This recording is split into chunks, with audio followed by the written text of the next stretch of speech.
largely because I think they stood pat. They brought back Chris Middleton on a 3-year, $100 million deal with a player option. I thought that was really good value for the Bucks. He wasn't the same guy last year, but he was pretty good in the playoffs, 24, 6 and 6 on good shooting.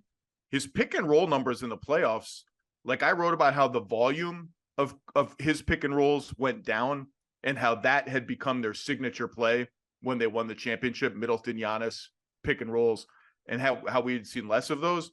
I looked it up today. The efficiency of them when they did it was like off the charts awesome in the postseason, which is a great sign.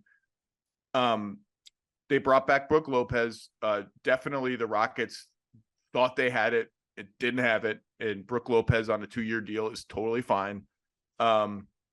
Malik Beasley at the minimum. Not just fine. I mean, the money is fine, but having him is necessary because how were they going to replace him? If you have Giannis with 2+1 left on his contract, eligible for an extension in September, you can't take a step back. You have no means to replace these guys. Like, they were kind of trapped into bringing these two guys back.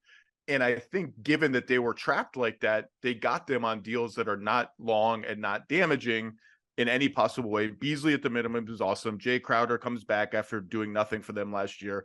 And they poked around on John Collins a little bit and a couple other things that made me think they're a little bit open-minded in terms of they understand that they're running this team back.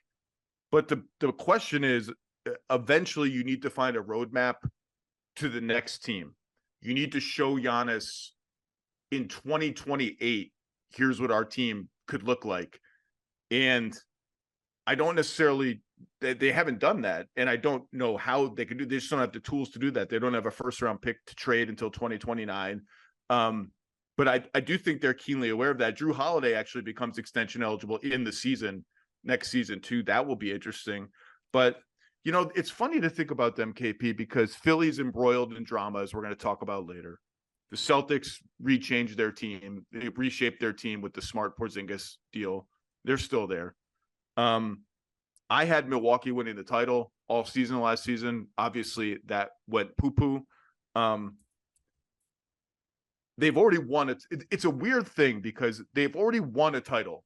So they've done the thing where they've proven it under the most pressure in the biggest stage. Game 7s against Brooklyn, Game 6 against Phoenix. Giannis makes all his free throws.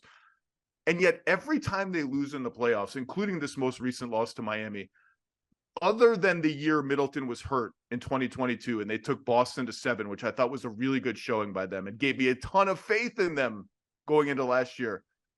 But they've had so many playoff exits that leave you shaking your head like, is there something wrong with this team? Like, how can they lose these games in this manner? And yes, Giannis was hurt in game 1 and they didn't play games 2 and 3 and was clearly not 100%. But like Drew Holiday's scoring and efficiency has dropped off badly 3 playoffs in a row. Obviously, defensively, we know what he is, one of the very, very, very best.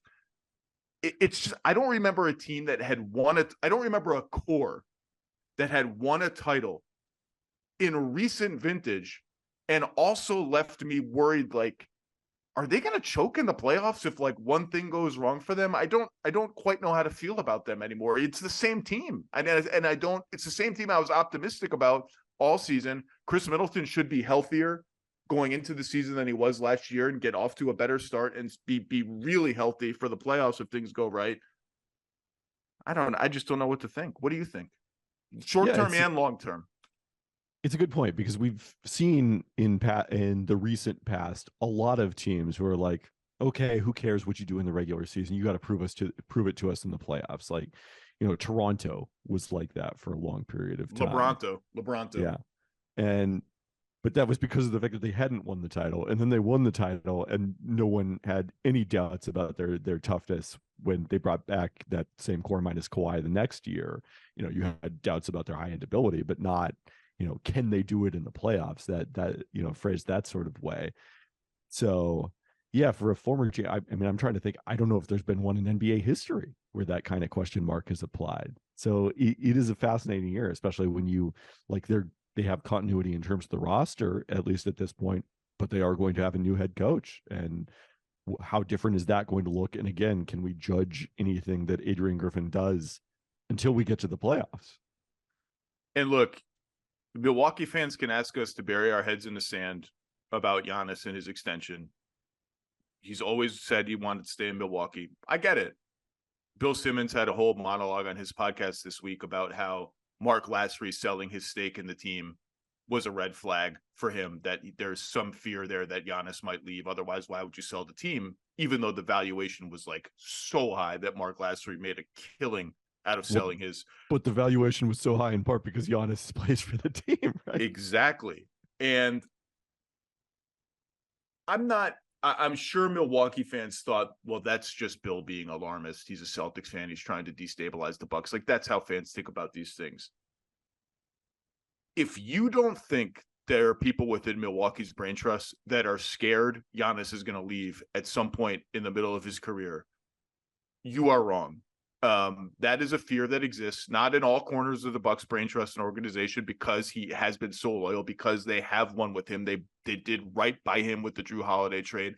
But almost every team, other than probably Denver, operates with an umbrella of fear that if things go badly, this dude could leave and we're screwed. And look, I out like they're getting older around him, and I don't know what young talent in the pipeline is going to hit. Maybe Marshawn Beauchamp makes a leap this year. They just put AJ Green onto a standard contract. He can really shoot it.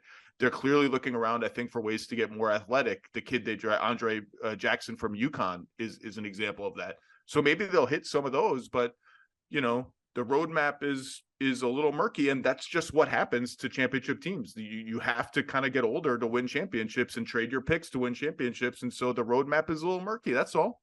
Yeah, I mean, it would be malpractice for them not to be worrying about the possibility of Giannis leaving. Now, you don't want to do that to the point where you suddenly become so short-sighted in your moves that you actually cause him to leave because of the fact that he looks around and says, how can we possibly win this going forward? Andre Jackson Jr. generated a surprising number of takes here, talking to people. I loved watching him play at UConn. It was absolutely the kind of guy I want on my team in terms of the winning plays. The shooting has remained a struggle so far during summer league, and maybe hasn't been able to do as much with the ball in his hands as I kind of expected based on what we saw at UConn, where early in the season he was their de facto point guard. We'll see. Bucks, I mean, if I picked the Bucks to win the title last year and Giannis got hurt in the playoffs, I should still pick them to win the title this year. But a lot of things have changed, including Denver ascending, Phoenix remaking its team. The LA teams and the Warriors aren't going away. Boston remade its team. And the manner of those losses, it's just disturbing. And it makes you think, like, is there just something off kilter when things get tight? Thanks for watching ESPN on YouTube. For live streaming sports and premium content, subscribe to ESPN+.